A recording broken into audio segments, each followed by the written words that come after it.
दिल्ली विश्वविद्यालय से भौतिक विज्ञान में पीएचडी करने वाले एक युवा ने मध्य प्रदेश के होशंगाबाद के लिए ट्रेन पकड़ी। आगे चलकर विनोद रैना की जिंदगी में वो लम्हा एक अहम मोड़ साबित हुआ, क्योंकि इस छोटे से सफर ने उन्हें सामाजिक कार्यकर्ता और शिक्षाविद बना दिया। भौतिक विज्ञान की दुनिया पीछे छोड़कर विनोद रैना शिक्षा और ज्ञान को सब लोगों तक पहुंचाकर समाज को बदलने के संघर्ष में जुट गए। 4 वर्षों तक कैंसर से जूझने के बाद शिक्षाविद विनोद रैना का गत 12 सितंबर 2013 को निधन हो गया। इसके साथ ही भारत के लोकतांत्रिक आंदोलन ने एक कॉमरेड नेता को खो दिया। शिक्षा विनोद रैना का जुनून था। ये जो विज्ञान के एक्सपेरिमेंट्स है ना, नाम तो इनके बड़े मुश्किल हैं। अपेक्षित घनत्व और इस संयोग और संभाविता, चितपट की दौड़, तो ऐसा लगता है कि जैसे बहुत बड़ा विज्ञान हो रहा है। तो साथ साथ में अगर आपने ध्यान दिया हो, तरीका करने का यही है कि कैसे शिक्षा को रुचिकर बनाया जाए। होशंगाबाद का ट्रेन का सफर उनके होशंगाबाद विज्ञान शिक्षण कार्यक्रम के साथ संबंध की शुरुआत थी।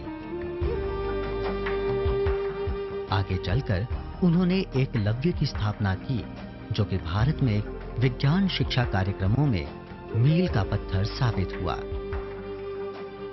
उनकी दूरदर्शिता का अंदाजा इसी बात से लगाया जा सकता है कि जिन कार्यक्रमों से वो जुड़े वे महज छोटे स्तर पर गैर सरकारी कार्यक्रमों तक ही सीमित नहीं रहे।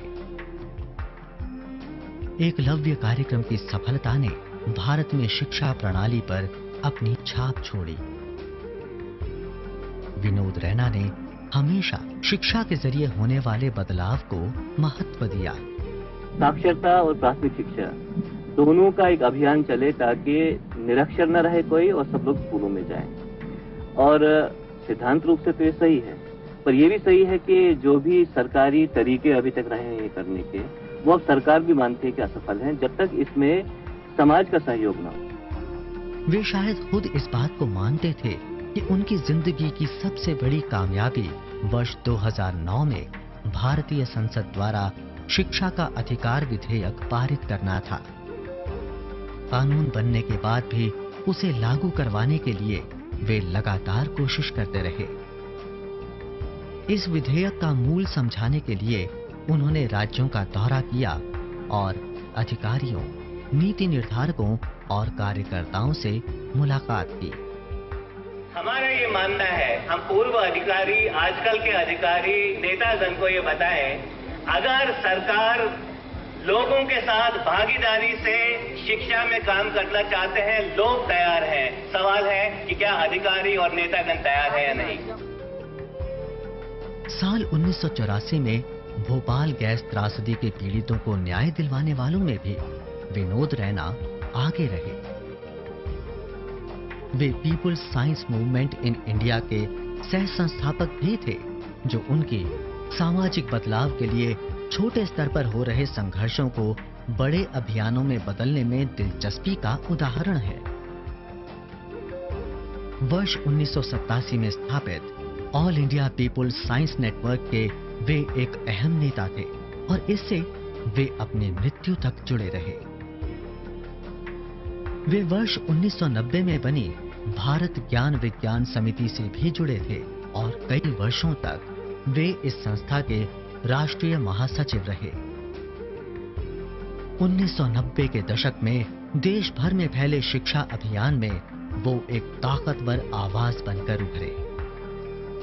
हमने हमेशा माना है कि शिक्षा का असली काम स्कूली शिक्षा है। अगर सभी बच्चे स्कूली शिक्षा हासिल करेंगे तो साक्षरता कार्यक्रमों की जरूरत ही कहाँ रहेगी। देश के दूर दराज और ग्रामीण इलाकों में इस संस्था द्वारा ज्ञान विज्ञान विद्यालय शुरू करने में भी उनकी महत्वपूर्ण भूमिका थी। विज्ञान और शिक्षा के अलावा वे पर्यावरण आंदोलन से भी जुड़े थे। वे उन लोगों की भी आवाज बने जिनकी जमीन और रोजी रोटी पूंजीवादी विकास की भेंट चढ़ गए थे। कि प्राकृतिक संसाधन, चाहे वो महुआ हो, चाहे वो साल के बीज हो, चाहे वो तेंदुपत्ता हो, चाहे वो जंगल की लकड़ी हो, चाहे वो नदी का पानी हो, क्योंकि उनको वो पुश्तैनी तरीके से हमेशा उनके हक में रहा है, वहां से वो लेते हैं, वो इस वजह से जिंदा रहते हैं। वो बाजार और सरकार के वितरण से जिंदा नहीं रहते। और जब उनसे ये प्राकृतिक संसाधन छीने जाते हैं तो उनके जीने के आधार छीने जाते हैं।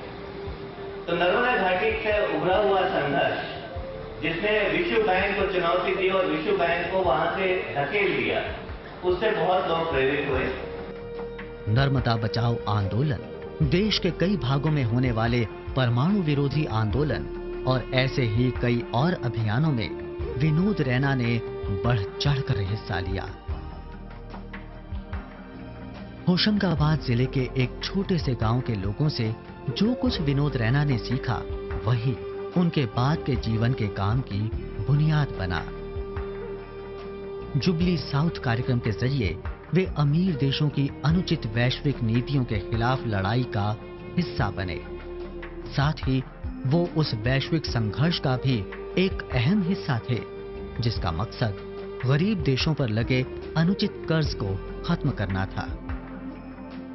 लंबे समय तक Vinod Raina World Social Forum के एक अंतर्राष्ट्रीय काउंसिल सदस्य रहे। वे Forum for Science and Democracy नाम की वैश्विक संस्था के संस्थापकों में से एक थे। वे हिंदी और अंग्रेजी दोनों ही भाषाओं के बेहतरीन वक्ता थे। Many of these people said that their professional knowledge that they had, they would not want to use it for the institutions of the state, but they would want to combine that with the community directly. साथ ही वे एक निपुण गायक भी थे।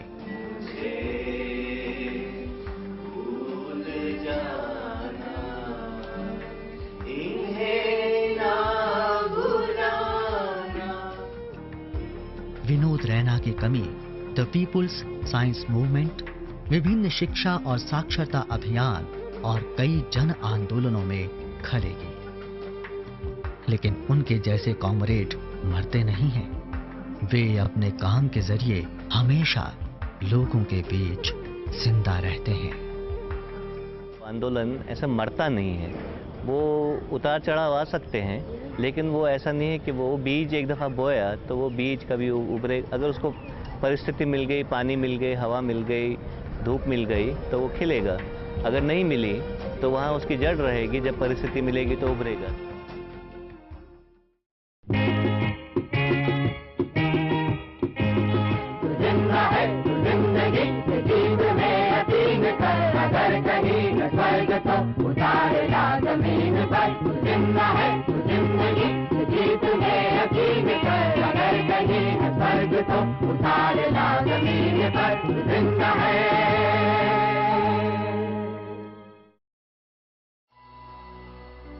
भारत ज्ञान विज्ञान समिति की शुरुआत से ही डॉक्टर विनोद रैना इससे जुड़े हुए थे। जब वे संगठन के राष्ट्रीय सचिव थे, तब अपनी अकादमिक व्यस्तताओं के बीच भी उन्होंने उस दायित्व को बखूबी निभाया।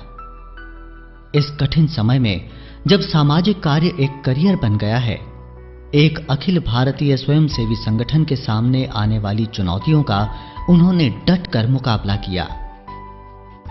प्रासंगिक मुद्दों पर समान विचारों वाले अन्य संगठनों और समूहों के साथ विनोद जी का करीबी रिश्ता रहा।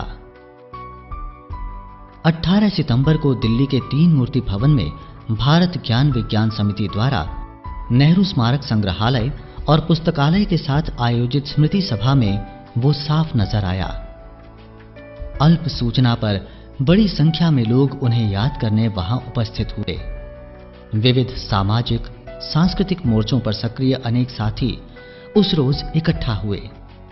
न केवल दिल्ली बल्कि हरियाणा, हिमाचल, उत्तर प्रदेश और मध्य प्रदेश के भी अनेक साथी वहां पहुंचे।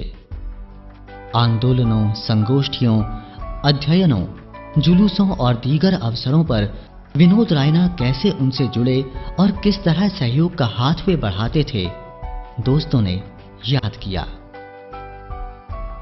उनके शिक्षक डॉक्टर कमल दत्ता, विश्वविद्यालय के दिनों के साथी जावेद इकबाल, विविध राष्ट्रीय और अंतर्राष्ट्रीय आंदोलनों के साथी अरुणा रॉय, हर्ष सेठी, जयति घोष, शिक्षा क्षेत्र की सहयोगी अनीता कौल, अम्बरीश राय, जन विज्ञान आंदोलन के साथी डॉक्टर अमित सेनगुप्ता, पत्रकार प्रफुल्ल बिडवई, CSDS के योगेंद्र यादव के अलावा उनके बड़े भाइयों अवतार रैना और लेखक डॉक्टर बद्री रैना ने भी शिद्दत से उन्हें याद किया।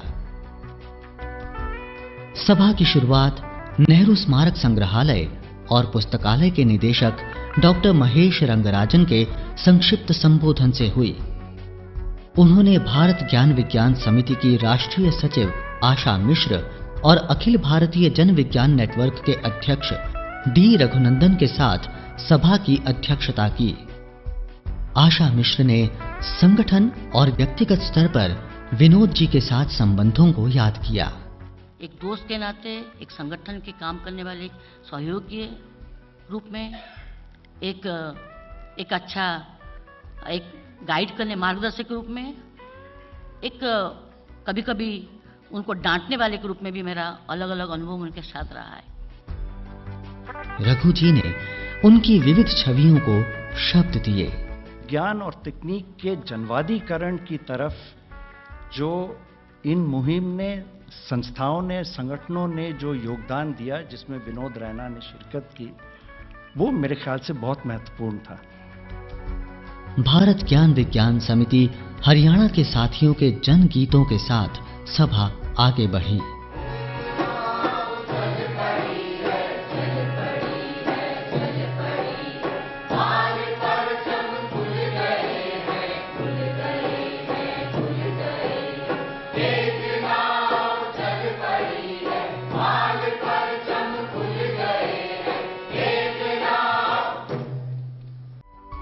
विनोद जी पर बनाई गई एक फिल्म का प्रदर्शन किया गया, जिसे संगठन के सहयोगी राकेश अंदानिया ने अपनी टीम के साथ मिलकर तैयार किया है। सभा में डॉक्टर अंजलि रैना ने फैज के 2 गीत गाए। विनोद जी के पुराने सहयोगी निशांत नाट्य समूह के शमसुल इस्लाम ने अपने दल के साथ एक नेपाली क्रांति गीत पेश किया। गांव से उठो, बस्ती बस्ती से उठो, गांव गांव से उठो, बस्ती बस्ती से उठो, इस देश की सूरत बदलने के लिए उठो। विनोद जी के विश्वविद्यालय के दिनों के साथी दिनेश राय ने उनकी पसंद के सहगल के गीत गाए। पड़ गए तार बीन के, झूठे पड़ गए तार, जिसमें विनोद जी की जीवन संगिनी अनीता रामपाल ने भी स्वर मिलाकर उनकी यादों को जीवंत कर दिया। सोहेल हाशमी ने फैज की एक नज्म का पाठ किया। भारत ज्ञान विज्ञान समिति हरियाणा के साथियों द्वारा गाए गए जन गीतों से सभा समाप्त हुई।